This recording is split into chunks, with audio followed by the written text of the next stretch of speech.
Football ലോകം കാത്തിരിക്കുന്ന ആവേശകരമായ ആ വമ്പൻ പോരാട്ടത്തിന് ഇനി മണിക്കൂറുകൾ മാത്രം ബാക്കി. 2026 ഫിഫ ലോകകപ്പിലെ ഗ്രൂപ്പ് സിയിലെ ഏറ്റവും കടുപ്പമേറിയ മത്സരത്തിൽ 5 തവണ ലോക ചാമ്പ്യന്മാരായ ബ്രസീലും ആഫ്രിക്കൻ കരുത്തരായ മൊറോക്കോയും നേർക്കുനേർ വരുന്നു. ഗ്രൂപ്പ് ഘട്ടത്തിലെ ഈ ആദ്യ മത്സരം ഇരു ടീമുകൾക്കും ടൂർണമെന്റിലെ തങ്ങളുടെ മുന്നോട്ടുള്ള പ്രയാണത്തിൽ നിർണായകമാകും. ഇന്ത്യൻ സമയം രാവിലെ 3:30 അമേരിക്കയിലെ ന്യൂജേഴ്സിയിലെ മെറ്റ് ലൈഫ് സ്റ്റേഡിയത്തിൽ മത്സരം നടക്കുക.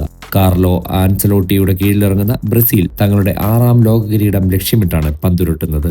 വിനീഷ്യസ് ജൂനിയർ, റോഡ്രിഗോ, റഫീനിയ, യുവതാരം എൻട്രിക് എന്നിവരടങ്ങുന്ന ബ്രസീലിന്റെ ആക്രമണ നിര ഏതൊരു പ്രതിരോധ കോട്ടയും തകർക്കാൻ പോന്നതാണ്.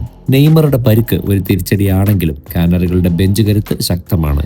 മറുഭാഗത്ത് 2022 ലോകകപ്പിൽ സെമി ഫൈനലിൽ പ്രവേശിച്ച് ചരിത്രം കുറിച്ച മൊറോക്കോ വരുന്നത് അട്ടിമറി വീര്യവുമായാണ്. ക്യാപ്റ്റൻ അഷ്റഫ് ഹക്കീമി നയിക്കുന്ന പ്രതിരോധവും ഗോൾ വലയ്ക്ക് മുന്നിൽ വിശ്വസ്തനായ യാസിൻ ബോണോയും മുന്നേറ്റത്തിൽ ബ്രാഹിം ഡയസും ചേരുമ്പോൾ ആഫ്രിക്കൻ സിംഹങ്ങൾ ബ്രസീലിന് കടുത്ത വെല്ലുവിളി ഉയർത്തും തീർച്ച.